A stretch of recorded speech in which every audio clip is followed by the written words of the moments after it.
ආයුබෝවන් බුදුන් සමාගම් YouTube channel එකට ඔයාලව අදත් ආදරයෙන් පිළිගන්නවා. අදත් අපි අරන් ආවා ඔයාලට ලෝකේ තියෙන තවත් සමාගමක් ගැන විස්තරයක්. මේ වීඩියෝව ඉවර වෙනකම් බලලා මේ කාලේ පවතින ලෝක යුද්ධයට මේ සමාගමත් හේතුවක් වුණාද කියලා ඔයාලම තීරණය කරන්න. එහෙනම් අපි ගිහින් බලමු දැන් වීඩියෝ එකට.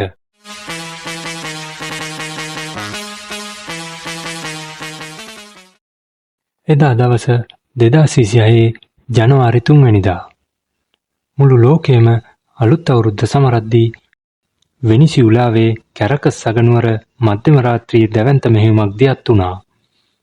ඇමරිකානු ඩෙල්ටා ෆෝස් බලඇණිය ක්ෂණික ප්‍රහාරයකින් වෙනිසියුලා ජනාධිපති නිකලස් මදුරෝ සහ ඔහුගේ බිරිඳ අත්අඩංගුවට ගත්තා.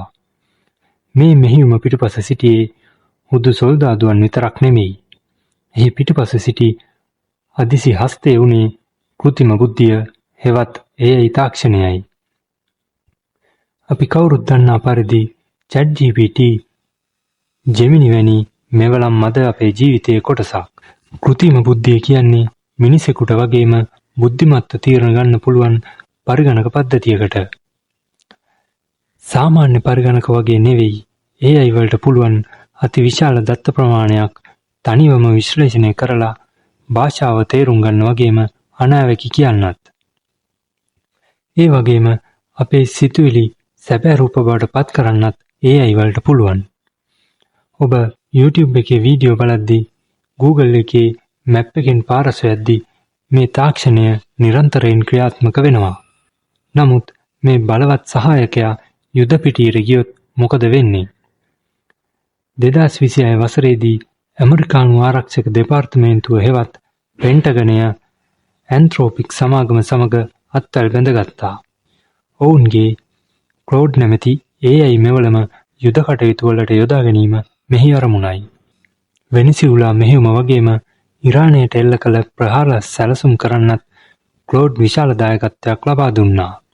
ප්‍රහාරයකින් පසු විය හැකි ඵල විපාක ඉතාම නිවැරදිව තප්පර කිහිපයකින් ගණනය කරන්න මේ AI එකට හැකියාව තිබුණා. නමුත් මේ සහයෝගිතාවය වැඩි කල පැවතුනේ නම් නැහැ. පෙන්ටගනයේ ප්‍රධානී පීටර් හෙග්සෙට්ට අවශ්‍ය වුණා ක්ලෝඩ් සතු සියලුම ආරක්ෂක සීමා ඉවත් කරන්න. ඕනෑම දියුණු AI පද්ධතියක මනුෂ්‍ය වර්ගයාට හානි කර නොවනසේ ආරක්ෂක වැටවල් පනවා තිබෙනවා.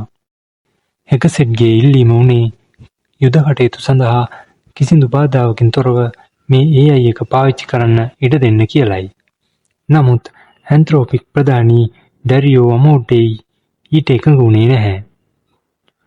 අමෝඩෙයි පැවසුවේ මේ සියලු සීමා කිරීම ඉවත් කළහොත් පෙන්ටගනයට සිවිල් වැසියන් ගැන ඔත්තු බැලීමට පවා මේ තාක්ෂණය අවභාවිතා කළ හැකි බවයි.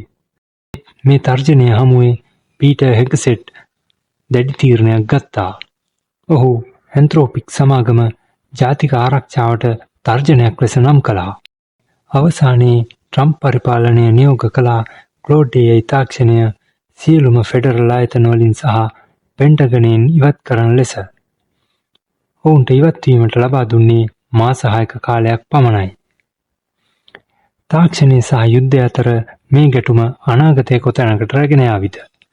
මනුෂ්‍ය වර්ගයාගේ ආරක්ෂාව වෙනුවෙන් පෙනී සිටින තාක්ෂණික සමාගම් සහ යුද බලය පතුරවන රජයන් අතර මේ සටන 2026 වසරේ හැරවුම් ලක්ෂ්‍යය වනු නොඅනුමානයි.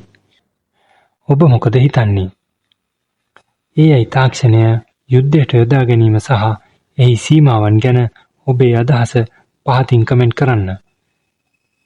මේ වගේ වීඩියෝ තවත් ඉදිරියට බලන්න අපේ channel එක subscribe කරන්නත් අමතක කරන්න එපා. අදට අපි ගිහිල්ලා එන්නම්. ඔයාලට සුබ දවසක්.